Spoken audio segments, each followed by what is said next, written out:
जब जीव को मनुष्य शरीर में जन्म लेना होता है तो प्रकृति में वर्षा के साथ आता है,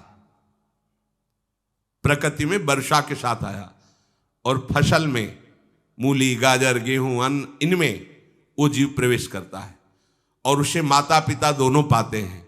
तो सप्तम धातु वीर के रूप में परिणित होता है जीव। वो वीर कण के रूप में माता के उदर में जब प्रवेश करता है तो एक रात्रि में मां का और पिता का, दोनों का वो जो वीर मिलता है, उस रज और वीर के मिलने से एक कलल सा बनता है। 5 रात्रि व्यतीत होने के बाद एक बुदबुदा सा बनता है। 10 रात्रि व्यतीत होने के बाद एक बेर की सी आकृति होती है। फिर उसके बाद उसमें धीरे धीरे मांसपेशियां बढ़ने लगती हैं।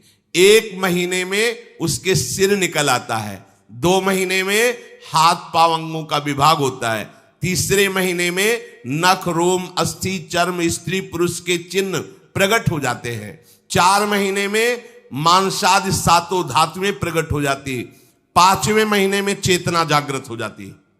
जैसे अपने चेतना, ऐसे 5वें महीने में गर्भस्थ शिशु की चेतना जागृत हो गई। जीव है पर चेतना 5 महीने बाद मां के गर्भ में जागृत। अब उसे भूख लगती है, प्यास लगती है, वहां की तापमयी जलन, पीड़ा, छोटे छोटे कीड़ों के द्वारा काटना। 6ठे मास में झिल्ली से लपटा हुआ मां की दाहिनी कोख में कीड़े की तरह तड़पता है। उस समय माता को कड़वे और खट्टे पानी की लालसा होती है, जिससे उसके अंगों में जाकर भयंकर जलन होती है। यह है भोग। वो कृमि कीड़े की तरह तड़पता है। मलमूत्र के गड्ढे में बीच में झिल्ली में बंधा हुआ वो जीवात्मा सुकुमार तो होता है, वहां के कीड़े उसे नोचते छोटे छोटे, वो तड़पता है। माता प्रसन्न होती कि जब बच्चा हिलता है, बोले है उसकी दुर्गति हो रही, वहां भयंकर कष्ट पा रहा है। ऐसा क्लेश होता है कि क्षण क्षण में बेहोश होता रहता है। माता के खाए हुए कड़वे, तीखे, गरम, नमकीन, रूखे, खट्टे, यही पदार्थ पाने की इच्छा होती है माता, क्योंकि उसको भोग भोगना है। उसके कोमल शरीर में भयानक पीड़ा होती है जब माता ऐसे पदार्थ खाती है। गर्भाशय की झिल्ली में लिपटा हुआ, आंतों और मलमूत्र से घिरा हुआ सिर, पेट की और पीठ और गर्दन, एक कुंडलाकार ऐसे कंकण जैसा, ऐसी आकृति गर्भस्थ शिशु की होती है। पिंजड़े में बंद पक्षी के समान पराधीन, ना तो वो हिलडुल सकता है ना बोल सकता है, बड़ा असमर्थ दुख को भोग रहा है, चेतना पूरी है। इसी समय भगवान द्रवित होकर उसे ज्ञान देते हैं, गर्भस्थ शिशु को, सबको। जे उसे ज्ञान होता है तो सैकड़ों जन्म के कुकर्मों से याद आते हैं, सैकड़ों जन्म के। ओहो, ये मेरे कर्म का ही फल है, मैंने ऐसे कर्म किए इसलिए दुख भोग रहा हूं।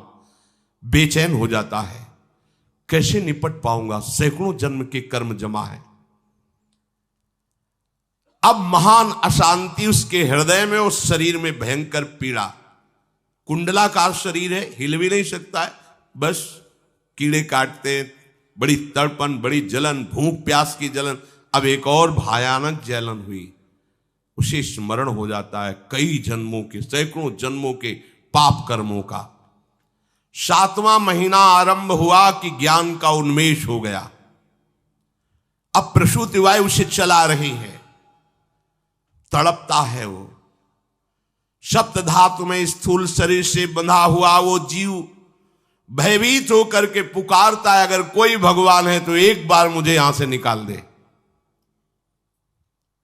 वो विनय करता है भगवान से, कोई अगर भगवान है जिसने मुझे इस बंधन में डाला है, एक बार निकाल दे, यहां से जाके केवल भजन करूंगा। जीव कहता, जंतुरुवाच तस्योपसन्नमवितुम जगदिच्छयात् नाना तनोर्भुवि चलच्चरणारविंदम सोहम ब्रजामि शरणम रकुतो भयम में येने दृशी गतिरदर्श सतोनुरूपा। हे प्रभु, मैं बड़ा अधम हूं। ये ज्ञान भगवान की तरफ से गर्भस्थ शिशु को होता है। देखो, स्वयं वो इतना कष्ट पा रहा है, फिर जब आप गर्भ हत्या करते हैं तो आपका पाप कितना बड़ा होगा, सोचो। सब माताओं से विनय है, संयम से रहो, सावधान रहो। ये हत्या ऐसी नहीं कि तुम्हारे दान पुण्य से क्षमा हो जाएगी। ये जो भ्रूण हत्या है, गर्भ हत्या है, बहुत बड़ा पाप है। आप लोग अज्ञान के कारण इसको ध्यान नहीं देते, इसे खिलवाड़ समझते हो। कितना ज्ञान है। बेटी ही मां है, बेटी ही बहन है, बेटी ही पत्नी बनती है, बेटी ही किसी के जीवन को धारण करने वाली बनती है। और आपने गर्भ में देख लिया बेटी है, तुम स्वयं मां होकर उसका साथ दे रहे हो, उसका नष्ट करने के लिए। हमारी तो बात ही समझ में नहीं आती, क्या बुद्धि भ्रष्ट हो गई। अगर पुरुष का इतना महत्व है तो बेटियां ना हो तो तुम्हारी कौन सी गति होगी, सोचो जरा। जीना मुश्किल हो जाएगा तुम्हारा। तुम पुरुष किस काम के रह जाओगे। तुम्हारा अर्धांग काट दिया जाए तो तुम कैसे होगे। ये स्त्री स्वरूप अर्धांग है। जिस घर में मां बहन नहीं है, स्त्री स्वरूप नहीं, श्मशान जैसा वो होता है। ध्यान दीजिए, ये बहुत बड़ी गलती है जो अपनी बेटियों की हत्या करते हैं। और ये वो पाप है जो अक्षम्य अपराध है। स्त्री हत्या करना शास्त्रों में बहुत बड़ा पाप कहा गया है। फिर वो तो बच्चा है, बिल्कुल नहीं। जिनसे हो गया है, श्रीमद् भागवत का सप्ताह मूल संस्कृत से सुनो और भगवान से प्रायश्चित प्रार्थना करो कि हे नाथ, भूल से गलती हो गई, दूसरा कोई उपाय नहीं। ध्यान से समझ लीजिए, तुम्हारे भ्रूण हत्या गर्भ हत्या के पाप को नष्ट करने में एकमात्र श्रीमद् भागवत समर्थ है, दूसरा कोई नहीं। कोई दान पुण्य तीर्थ स्नान तुम्हें क्षमा नहीं कर पाएगा। यह ऐसा महापाप है। अगर हृदय में जलन करके और मूल संस्कृत के द्वारा पूरी 7 दिन में भागवत श्रवण की जाए नियम से, तो भागवत समर्थ है, इस हत्या के पाप से भी आपको मुक्त कर देगी। जिनके ऐसे हत्या हो गई हो करवा लो, नहीं तो बुद्धि आगे भ्रष्ट करके तुम्हें हरि गुरु से विमुख कर देगा। ये पाप ऐसा नहीं कि तुम्हें 2-4 माला घुमाने से क्षमा हो जाएगा। ये महत अपराध है। सबकी समझ में नहीं आता, समझ जाओ, नहीं तो आप जहां भी हो वहीं से भ्रष्ट कर देगा। ये अपराध नष्ट नहीं होगा, श्रीमद् भागवत की कृपा से नष्ट हो जाएगा। यह हमें बहुत विश्वास है। श्रीमद् भागवत सप्ताह की यह है ही महामहिम। प्रेत योनि को प्राप्त धुंधकारी को सीधे भगवत पार्षद स्वरूप देकर परम पद में आरूढ़ कर दिया। केवल 7 दिन की मूल संस्कृत एक भी श्लोक नहीं छूटना चाहिए। अगर सप्ताहिकी का पारायण हो तो इस भ्रूण हत्या गर्भ हत्या से भी निवृत्ति मिल जाए। अब वो जीव भगवान को पुकारता है, मैं बड़ा नीच अधम हूं। आहा, भगवान आपने जो मुझे गति दिखाई है तो मेरे कर्म के अनुसार ही है, आपका इसमें कोई दोष नहीं। हम लोग जब कष्ट भोगते तो भगवान से कहते हैं हमने तुम्हारा क्या बिगाड़ा। भगवान ने नहीं बिगाड़ा, तू खुद देख क्या बिगाड़ लिया अपना। करो पाप आचरण। अब देखो, हमने तो जीवन में कोई पाप नहीं किया और कितने गर्भ हत्या की है, कितनी खिलवाड़ समझे हो। ये बिल्कुल भयावह चीज है। आप लोगों को नहीं, हम बार बार इसीलिए कह रहे कि भयावह वस्तु है, तुम्हें बहुत ऊंचाई से घसीट के भ्रष्ट कर देगी। बहुत होश में हो, भूल के कभी ऐसा न करना जहां तक हमारी आवाज पहुंचे, जहां तक सुनाई दे। गर्भ हत्या मत करना, संयम से रहो। इस तरह का व्यवहार मत करो कि तुम्हारा मनुष्य जन्म ही व्यर्थ चला जाए। इसमें तीनों को बराबर दंड मिलेगा। गर्भ हत्या कराने वाला, गर्भ हत्या की प्रेरणा देने वाला और गर्भ हत्या में सहयोग देने वाला, जो औषधि डॉक्टर या जो भी, तीनों को दुर्गति होगी। माता पिता प्रेरक और कर्ता। ऐसा नहीं कि आप डॉक्टर हो तो आपको गर्भ हत्या करने का अधिकार नहीं। आप डॉक्टर हो दूसरे के शरीर को स्वस्थ करके निरोग करने के लिए, हत्या करने के लिए नहीं। कोई भी हमारा संविधान ऐसा आदेश नहीं करता कि आप गर्भ हत्या कर दो, ना भागवतिक और ना भारतीय संविधान। ऐसा संविधान आदेश नहीं करता। अब वो जीव कह रहा है कि प्रभु मेरे योग्य ही है आपने जो मुझे दंड दिया है। मैंने सुना है कि आपकी शरण में जो आता है आप उसकी रक्षा कर लेते हैं। आपकी जो शरण में हो जाता है वो इस भूमि पर, भारत भूमि पर, विश्व पर निर्भय विचरण करता है, कोई उसे भय नहीं प्रदान कर सकता। प्रभु मैं इस माता के उदर में माया का रहस्य न जानने के कारण ऐसे कर्म किए कि मैं आ गया हूं, बहुत दुख पा रहा हूं। हे निर्विकार अखंड बोध स्वरूप परमात्मा, मैं बार बार नमस्कार करता हूं। प्रभु मेरे ऊपर कृपा कर दो, एक बार इस गर्भ से निकाल दो, मैं यहां से बाहर जाकर आपका निरंतर भजन करूंगा। ये वादा करके आए हम प्रभु से सब। प्रभु ने करुणा करके हमें चांस दिया है मनुष्य शरीर। प्रभु मैं बहुत जन्मों से इस समय स्मृति आ रही देख रहा हूं, कर्मों में भटकता रहा आपसे विमुख होकर के। ये जो मुझे अभी ज्ञान हो रहा है केवल आपकी कृपा से तत्कालिक है, तत्कालिक। एक तत्कालिक वैराग्य होता है, जैसे कथा सुनियो मन में आया कि अब तो भजन ही करना है, ये तत्कालिक है, स्थायी नहीं है। इसे स्थायी बनाओ। प्रभु आप अंतर्यामी हो, आप सब कुछ जान रहे हो। तीनों तापों की शांति के लिए भक्तजन आपका भजन करते हैं। मैं देहधारी होकर जीव माता के उदर में मलमूत्र से रुधिर की झिल्ली में फंसा हुआ माता की जठराग्नि के ताप से जल रहा हूं। प्रभु एक एक क्षण में यहां विकल होकर केवल इंतजार कर रहा हूं कि किस समय मुझे यहां से निकाला जाएगा। दीन बंधु यहां से कब मैं निकलूंगा। स्वामिन आप बड़े दयालु हो, आप जैसे उदार प्रभु ने मुझ गर्भस्थ शिशु को ये ज्ञान दिया। हे दीन बंधु आप अपनी कृपा से प्रसन्न हो जाइए। प्रभु एक बार निकाल दीजिए, मैं ऐसा भजन करूंगा कि दोबारा संसार के दुख में नहीं आऊंगा। कपिल भगवान कहते हैं, हे माता, वो गर्भस्थ बालक शिशु भगवान से प्रार्थना करता है, भगवान का आदेश होता है, तत्काल प्रसव वायु धक्का मारती है। जे ही प्रसव वायु धक्का मारती तो उसको ऐसा भयंकर कष्ट होता है, जैसा पीछे लिखा है कि जैसे जिंदा किसी की चमड़ी उतारी जाए, ऐसा मां के गर्भ से निकलते समय उसे कष्ट होता है। वो अत्यंत कष्ट से व्याकुल होता है। उसी समय उसका वो ज्ञान नष्ट हो जाता है जो भगवान ने दिया था। उस समय उसकी श्वास की गति रुक जाती, जैसे किसी का गला दबा दिया जाए तो कैसा लगेगा। ऐसे ही पूरी की पूरी भागवती की स्मृति नष्ट हो गई। होश आया तब देखा कि वो बाहर पड़ा हुआ है, माता के उस मलमूत्र में सना हुआ बिष्ठे की कीड़े की तरह। गर्भवास में जो दिव्य ज्ञान प्रकट हुआ था भगवान की कृपा से, वो सब नष्ट हो गया। भूमि परत भा ढाबर पानी, तिम जीवे माया लपटानी।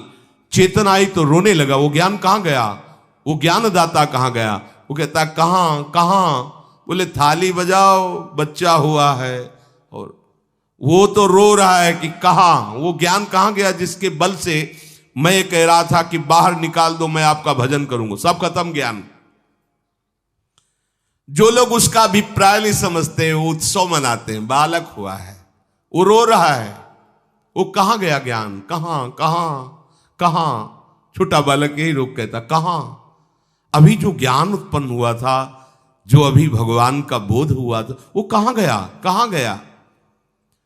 घर परिवार के लोग उसका पालन पोषण करते रहते हैं, उसमें कोई निषेध करने की शक्ति नहीं हो रही। मच्छर काट रहा है, दुख हो रहा है, हटा नहीं सकता बालक। उस जीव को शिशु अवस्था में जब कपड़ों पे लिपेट कर ऐसे लिटाया जाता है तो इतना कोमल त्वचा होती कि कपड़े भी उसको, जैसे खुजलाहट है, पीड़ा है या जलन है, बिल्कुल कोमल त्वचा होती, कुछ नहीं कर सकता हो, बस रो सकता है। ना खुजलाने की, ना करवट बदलने की, ना उठने की कोई सामर्थ्य नहीं। बड़ा कष्ट पाता है बाल्यावस्था में, क्योंकि त्वचा बड़ी कोमल होती, दास मच्छर आदि जीव उसको काटते हैं। गर्भावस्था का कोई ज्ञान नहीं रहा, सिर्फ रोना ही रोना रह रहा। इस प्रकार उसकी बाल्यावस्था कटी, कौमार अवस्था आई, पौगंड अवस्था, इनमें वो खिलवाड़ में फंस गया। जैसे जैसे बड़ा होता जाता, चेतना, गुनगुना, ये कार, ये प्लास्टिक के ऐसे, उनमें मगन है। देखो ना छोटे बच्चों को, अज्ञानवश इसकी ये अवस्था कट गई। बड़े भाग्यशाली ऐसे भी बच्चे हैं जो तुतला के बोलते, उनकी मैया कहती राधा बोलो, राधा। देखो ये सौभाग्य, प्रणाम है उन माताओं को जो अपने बच्चों को भगवान नाम बुलाती हैं कि आप बोलो, श्री हरिवंश बोलो, राधे राधे बोलो। धीरे धीरे उसकी युवावस्था पहुंची। इस समय उसके अंदर एक भूत सवार होता है, जवानी का भूत है, ये सबके सवार होता है। अगर मंत्र चल रहा है तो भूत नहीं चढ़ेगा, नाम चल रहा है तो भूत नहीं चढ़ेगा, नहीं तो भूत चढ़ जाता है। ये कुछ भी करवा सकता है भूत, भूत ही तो है ना। वैसे ही पंचभूत लिपट गए, ये ऊपर से जवानी का और भूत सवार हुआ तो जौवन ज्वर के ही नहीं बलकावा। जवानी में कोई भी ऐसा अपराध नहीं जो हो ना जाए। बड़ा भयानक इसमें स्वरूप होता है। इसमें केवल भोग, केवल भोग, एक ही दृष्टि रहती है, भोग भोगना। अज्ञानवश जब भोगों की प्राप्ति में बाधा पड़ती तो भयंकर वो क्रोध करता है, शोकाकुल होकर हिंसा कर बैठता है। जैसी घटनाएं सुनने को मिलती हैं, राक्षसी घटनाएं, ये भूत है जवानी का। जहां कामना में बाधा पहुंची, क्रोध में वो समझ नहीं पाता कि मेरे जैसा ही प्रिय शरीर उसका है जो मैं वर्ताव कर रहा हूं। सदेहेन मानेन वर्धमानेन मन्युना करोति विग्रहम कामी कामेष्वंताय चात्मनः। जैसे जैसे देह बढ़ता जाता है, पुष्ट होता जाता है, वैसे वैसे भोग वासना और अभिमान बढ़ता जाता है। वो काम परवश होकर अपना नाश करना शुरू कर देता है। यौवन, वो फिर खोटी बुद्धि वाला वैसे ही पाप करने लगता है जिन पापों के कारण उसकी दुर्गति हुई थी, नरक आदि की, और मां के गर्भ में आया था। देहाभिमान वश निरंतर मैं करूंगा, मैंने भोगा, मैं वो भोगूंगा। उसे ये ज्ञान नहीं रहता कि मैं वादा करके आया हूं कि भजन करूंगा और इस संसार से मुक्त हो जाऊंगा, भूल गया। इसी शरीर से उसको फिर भयंकर कष्ट भोगने पड़ेंगे। इसी का नाम संसार चक्र है। अगर कहीं उसे सत्संग मिल जाए, सन्मार्ग में चल दे, तो माया भेजती है दो प्रकार के लोग उनको भ्रष्ट करने के लिए। एक जिह्वा रसेंद्री को और एक उपस्थेंद्री जनेंद्री के भोगों का समागम भेजती है। फिर ही भोगो, ध्यान रखना, शास्त्र है, सत्य एक एक अक्षर है। जब किसी को सत्संग मिल जाता है तो सत्संग का प्रभाव होता है भगवत मार्ग में रुचि पैदा करना, प्रभु अच्छे लगना, प्रभु का नाम जप करना, सत्य मार्ग में चलना। जब तुम सतमार्ग में चलोगे तो दो प्रकार के लोग भेजे जाएंगे। बढ़िया हलवा, बढ़िया खीर, रबड़ी, लो प्रभु, पाओ, आरोगो, रसेंद्री, और फिर जनेंद्री। फ्री, कोई परेशानी नहीं, भोगिए आप। फिर वो ऐसे विषयी पुरुषों का संग करके वैसे ही पहले की तरह फिर पाप करने लगता है। बहुत होश में, बहुत होश में। इनको ऐसे लोगों का संग कराया जाता है जिससे सत्य, शौच, पवित्रता, दया, संयम, लज्जा, क्षमा, यश, मन इंद्री का संयम, ये सब सद्गुण नष्ट हो जाएं, ऐसे लोगों का संग कराया जाता है। ऐसे लोग बहुत हैं, वो आपको पैसा खर्चा करके वो आपको भोग दिलाएंगे, भोगो भैया, आप इनके लिए नहीं भगवत मार्ग में आए हो, आप प्रभु की प्राप्ति के लिए आए हो। बच्चों सावधान हो। ये देखो शास्त्र कह रहा है रसेंद्री और जनेंद्री दो की सुविधा देने वाले लोग मिल जाएंगे। अत्यंत सोचनीय मूढ़ देहात्मदर्शी ऐसे असत पुरुषों का संग करके भ्रष्ट हो जाता है। अच्छा वो आग लगा दिए, वो चल दिए, फिर नहीं देंगे। कुछ लोग ऐसे होते हैं, ये 10 दिन अपने पैसे से आपको नशा करवाएंगे, फिर इसके बाद तुम्हें उनके पैरों में गिरना पड़ेगा, फिर मांगने से भी नहीं देंगे, पहले फिर ही देंगे। आदत बिगड़ गई। अब ऐसे लोग मिलेंगे, मुस्कुराएंगे, हंसेंगे, आपको गले लगाएंगे, आपको लगेगा जीवन का सार मिल गया, फिर इसके बाद जूते चलाएंगे, गली में नहीं देखने देंगे। अब तुम्हारी वृत्ति बिगड़ गई, तुम उधर ही ताको, होश में होश में। इस जीव को किसी और के संग से ऐसा बंधन, ऐसा मोह नहीं होता जैसा कामिनियों के संग से होता है। भगवान कपिल देव जी कह रहे हैं, न तथास्य भवेन्मोहो बंधश्चान्य प्रसंगतः योषित संज्ञाद यथा पुरुषो यथा तत्संग संगता। कामी पुरुषों का, कामिनियों का संग जैसा परमार्थ भ्रष्ट करता है वैसा और किसी से नहीं हो सकता। इसलिए तुम इतना अपने को मत साधक समझ लो कि हमारा कौन बिगाड़ सकता है। उदाहरण में दे रहे हैं, प्रजापति स्वाम दुहितरम दृष्ट्वा तद्रूप धर्षितः रोहित भूताम शोनवधा वदृक्ष रूपी हतत्रपहा। स्वयं प्रजापति भगवान ब्रह्मा जी ने अपनी पुत्री को जब देखा, प्रसंग आता है, सरस्वती जी, बहुत सुंदर सरस्वती जी है, तो अपने को संभाल न सके। उनके रूप लावण्य और यौवन के स्वरूप को देखकर भगवान ब्रह्मा जी आकर्षित हो गए। इसलिए दूसरों की तो बात ही क्या है, हम सब ब्रह्मा के ही बनाए हुए हैं, वो आकर्षित हो गए। इसलिए बलम में पश्चिमाया स्त्री मैया जैनो दिशाम या करोति पदाक्रांतान भूर्विजंभेण केवलम। हे माता, मेरी माया का बल देखो, जो अपने पैरों से विश्व को कुचल सकते हैं, ऐसे दिग्विजयों को अपने पैरों के नीचे कुचल दे, वो मेरी माया है।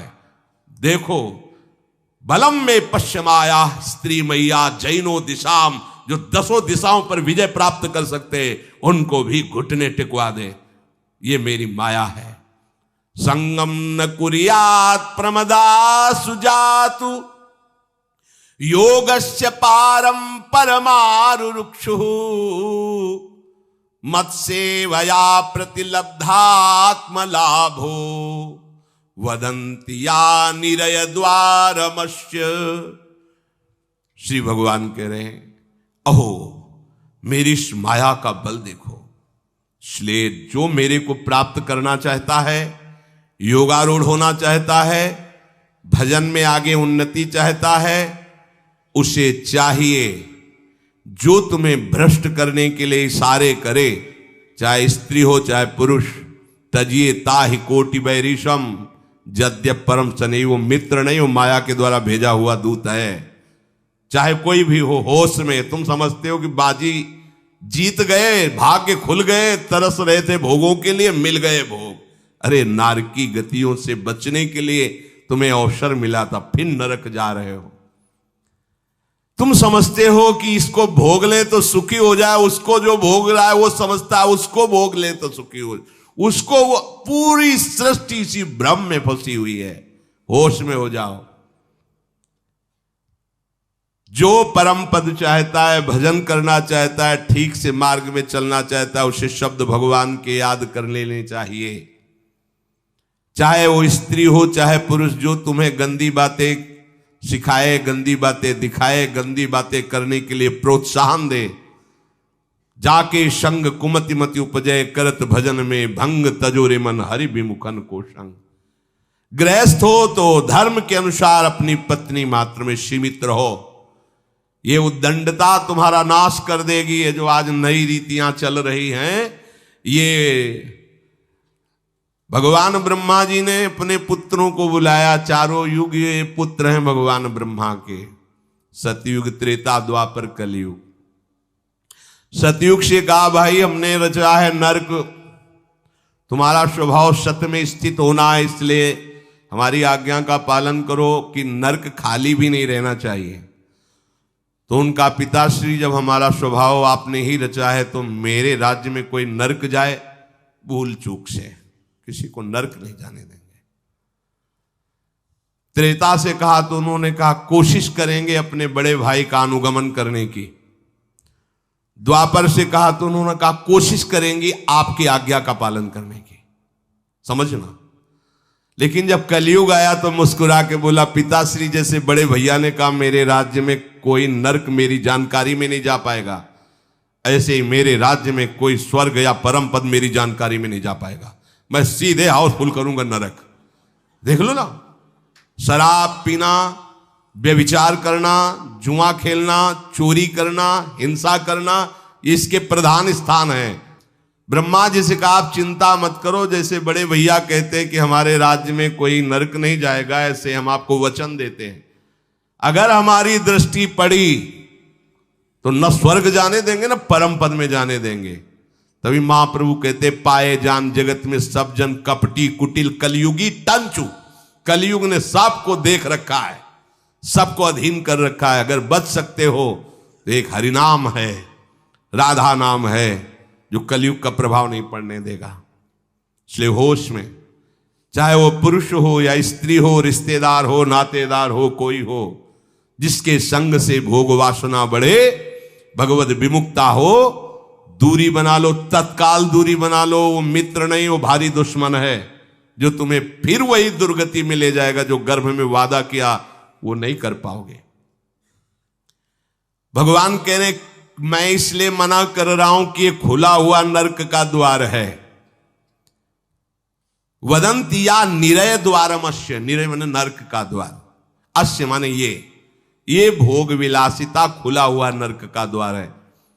इसका भाव यह है कि इसमें सुख तो है नहीं, सुख भासता है। भासना और है में अंतर है। जैसे रेत में हम देखते हैं सूर्य की किरणें पड़ने पर निर्मल जल भासता है, और प्यास के कारण हम दौड़े तो वहां बालू ही मिलेगी, फिर आगे भासता है, फिर भागे तो फिर भागने से प्यास बढ़ती जाती है, पानी मिलता नहीं। ऐसे ही परस्पर आकर्षण में सुख भासता है, होता नहीं। जब हम उसको स्वीकार कर लेते हैं तो एक मन में उदासी आती कि यहां वो तो मिला नहीं जो चाह रहे थे, तो वो दूसरा दिखाता है, वो आगे, वो उधर गया, तो फिर वो पूरा जीवन नष्ट हो जाता है। और मिला नहीं क्योंकि है नहीं, भासता है, सुख भासता है नहीं। प्रभु में सुख भासता नहीं, प्रभु में सुख है, भासता नहीं है।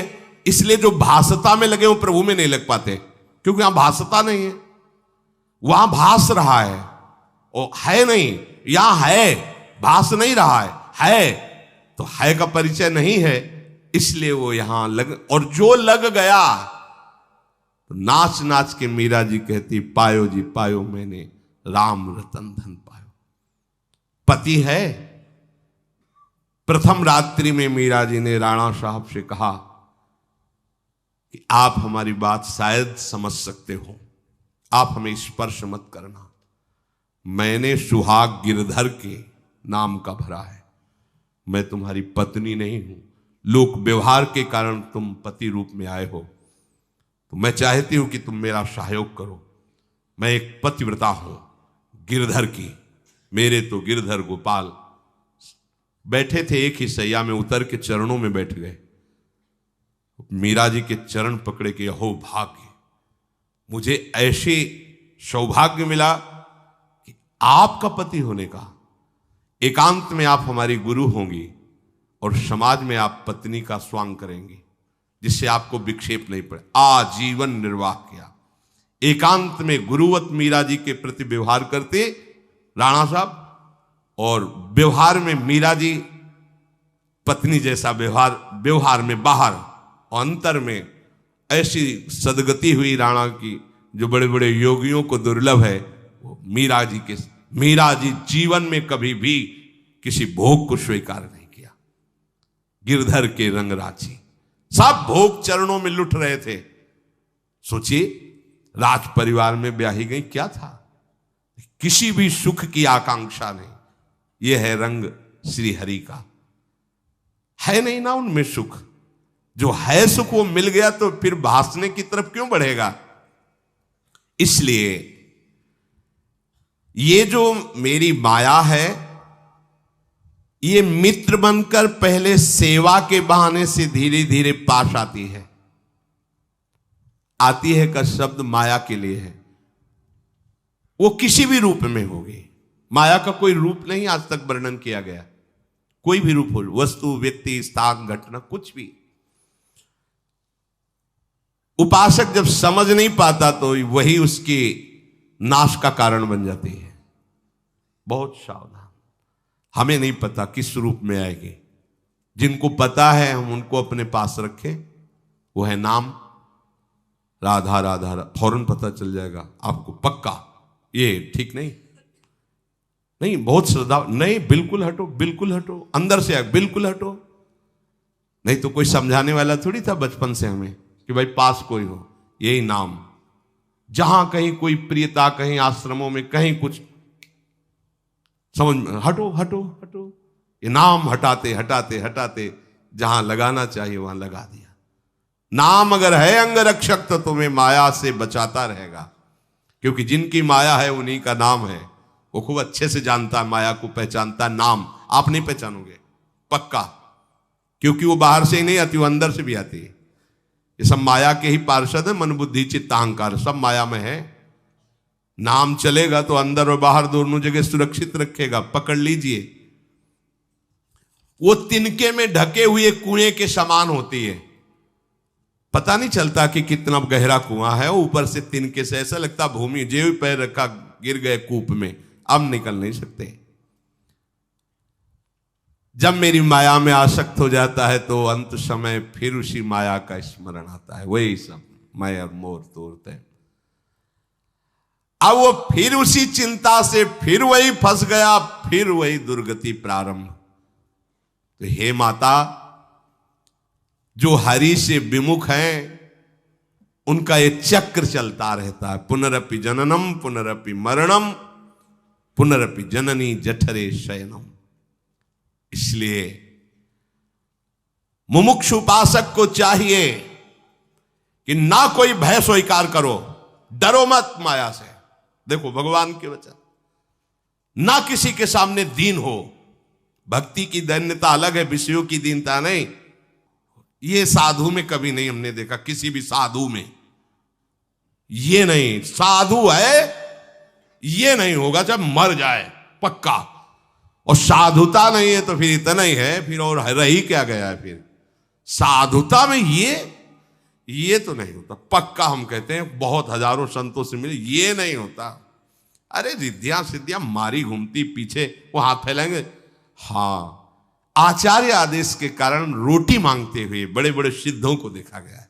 टुकड़े रोटी के मांगने, आचार्यों का आदेश है। भिक्षा औषधम अन्नम, भिक्षा रूपी अन्न रूपी औषधि से उदर पोषण करे, ऐसा आचार्य। चाहे वो भगवान शंकराचार्य हो, चाहे आप प्रेम के उपासक हो। भूख लगेगो मांग खाऊंगो, गिनो न सांझ सवेरो, ब्रजवार छिन के जूठ टूक और घर घर छाछ महेरो, ऐसो कब करी हो। बस साधु 30 मिनट के लिए केवल भिक्षुक बनता है और 23.5 घंटा के लिए बादशाह रहता है। मिले तो ना मिले तो बस भिक्षा बादशाह। जाय न चाहे कबों कछ तुम सन सहज सने, बसो निरंतर तासुर सुराउर निजगे। साक्षात भगवान हृदय में खेलते रहते हैं। दीनता नहीं होनी चाहिए। ये भागवतिक दैन्यता अलग है, ये दलिद्रता रूपी दीनता नहीं होनी चाहिए कि ठंडी लग रही कपड़ा दे दो, देखो हमें तीर्थ यात्रा करनी पैसा दे दो, हमें यज्ञ कर। कौन सी यज्ञ करनी तुम्हें? कौन सी यज्ञ? श्वासों को बोलो राधा राधा राधा, एक एक श्वास की आहुति, इससे बड़ी कोई यज्ञ होगी? पूरा जीवन समर्पित, इससे बड़ा कोई तीर्थ होगा? अरे जहां चरण रख दे वहां तीर्थ प्रकट हो जाए, ऐसी भक्ति की महिमा होती। तीर्थ ही कुर्वन्ति तीर्थानि। ये दीनता नहीं होती साधुओं में, पाखंड में होती। दीनता साधुता में नहीं होती। इस विषय की ये दे दो बाबूजी, अरे धिक्कार है, धिक्कार है। कहा वह मोर दासा करे तुच्छ नरन के आशा, तो कहो कहां रहा विश्वासा। जिसने बिना किसी सहयोग के 1 सेकंड में अनंत ब्रह्मांडों को रच दिया, वो हमारे स्वामी है। इसके बाद तुम ऐसे मांगते घूमो, कहां दासता रही? भय, जिसके भय से मृत्यु भी भयभीत होकर काम कर रही, जिसके भय से सूर्य चंद्र प्रकाशित हो रहे, जिसके भय से पृथ्वी जल में नहीं डूब रही, वो हमारा स्वामी है। फिर हमें भय किससे? मोह, चराचर जगत मेरे प्रभु का अंश, बस इस बात से प्रीति है। कोई शारीरिक संबंध से नहीं, माता पिता भाई बंधु नहीं। हमारा संबंध नाते नेह राम के मनियत सुरत सुदेव, जहां लो जितने भी संबंध है केवल आराध्य देव के संबंध से। बस निसंग भाव से वो फिर भगवत प्राप्त हो जाता है। ये सावधानी रखनी। निसंग भाव, कोई मित्र नहीं, कोई शत्रु नहीं। इस माया में संसार से मुक्त होने का यही उपाय है।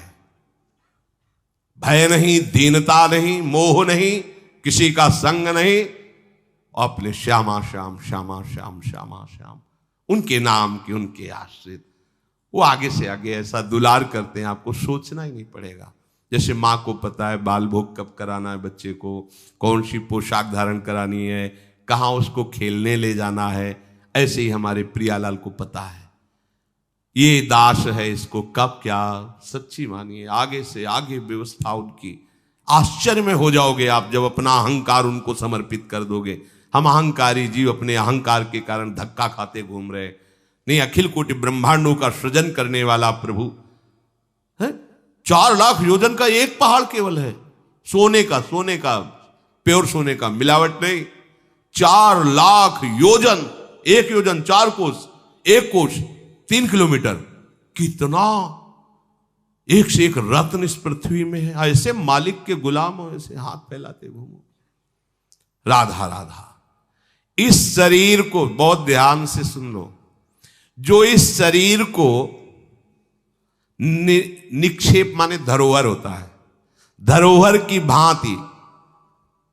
जैसे हम तुम्हें दे दें कि 500 रुपये रख लो, हमें जब काम लगेगा ले लेंगे, तो 500 रुपये रखे आपकी जेब में, लेकिन आप कभी उसे अपना नहीं मानेंगे। अगर कभी आवश्यकता पड़ी, किसी ने बताया भी कि 500 रुपये आपकी जेब में, नहीं, वो तो धरोहर है। जब वो मांग लेंगे तो उनको हम खर्चा, धरोहर का खर्चा स्वयं में नहीं किया जाता। ईमानदार आदमी धरोहर को जैसे रखा वही, ये नहीं कि हम 500 खर्चा कर लेते हैं फिर कमा के 500 दे देंगे, नहीं, वही सेम टू सेम वैसे ही वापस होगा। तो ये शरीर प्रभु की धरोहर है। सुधा निधि में भी एक श्लोक में आया है, ये प्रियाजू की धरोहर है। कबीरदास जी ने कहा है, चदरिया जैसी की तैसी धरि दीनी। जैसी दी थी प्रभु, हमने मलिन नहीं की, वैसे की वैसे वापस कर दी। तो क्या होगा उसका परिणाम? मोक्ष, भगवत प्राप्ति। इसे मलिन करने का अधिकार तुम्हें नहीं। ये चदरिया जो मिली है, मनुष्य शरीर, ये भगवत प्राप्ति। इसे गंदा मत करो। शरीर को धरोहर की भांति रखकर, ये गुरु की संपत्ति है, ये इष्ट देव की संपत्ति। तन वांग मनोभिरमलई सोहम तविवासिता।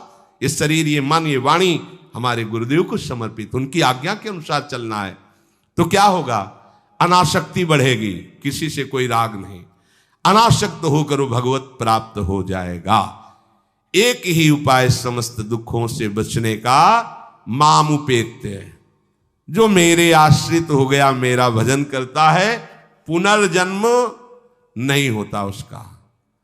क्योंकि दुखालयम शाश्वतम, संसार में वही जवानी, वही बुढ़ापा, वही रोग, वही योनियों में भटकना। थोड़ा तो थक जाओ। तुम्हें नहीं चाहिए दिव्यता तो कम से कम इतना समझ लो।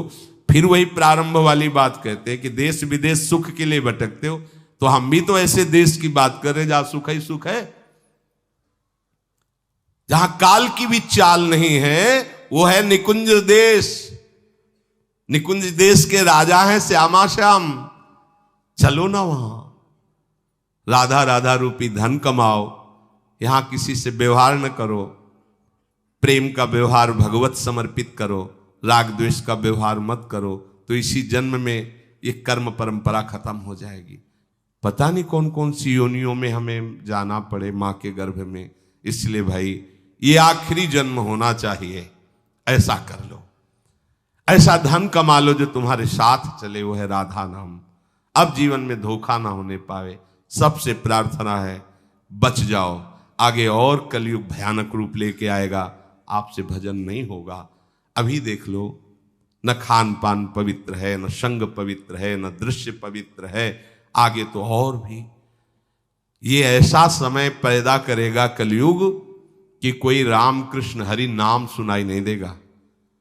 भा भ्रष्टाचारा सब संसारा धर्म सुने नहीं, कहीं स्वाहा स्वधा तो खत्म होता जा रहा है। देख लो, पहले यज्ञों की भरमार होती थी, कहां यज्ञ हो रहे हैं।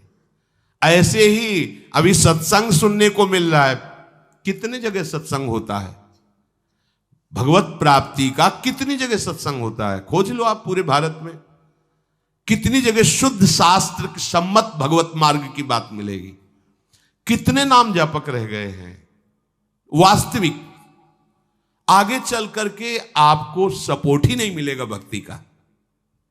जैसे अभी डरने लगे कि अगर तिलक लगा के जाएंगे तो ऑफिस वाले क्या कहेंगे, स्कूल में तो कंठी और तिलक ही नहीं धारण करने दिया जाता। बच्चे कहते हैं, घर में कहते हैं तुम सुहागवती हो, कंठी तो विधवा धारण करती हैं। कैसा दुर्बुद्धि घर वाले। और ठाकुर सेवा ये तो विधवाओं का काम होगा। सच्ची सौभाग्यवती वही है जिसने ठाकुर सेवा स्वीकार कर ली। सच्चा मंगल सूत्र कंठी ही है जिसने हरि का पहन लिया। कैसी मंद बुद्धि है लोगों की। ऐसी मतलब सौभाग्यवती भी कंठी पहन सकती हैं, तो हमें लगता है इससे बड़ा दुर्भाग्य क्या होगा, हम इसे सौभाग्य मानेंगे। राम हरि कृष्ण बोल न पावे, कंठी न धारण करे, रज न धारण करे और उसे सौभाग्यवती, तो कौन सा सौभाग्य। मरण धर्मापति, कुछ दिन में वो भी मरेगा, फिर बनना क्या बनना, न भजन लायक रह जाओगे न संसार लायक रह जाओगे। प्रार्थना मान लो, थोड़ा कड़ुआ लगेगा लेकिन बहुत मीठा है परिणाम इसका। यत् अग्रे विस्मयो परिणामे अमृतोपमम। जिसमें शुरुआत विष जैसी लगे उसका परिणाम अमृत में होता है। खूब भजन करो और इसी जन्म में श्री जी को प्राप्त करो। श्री राधा वल्लभ लाल।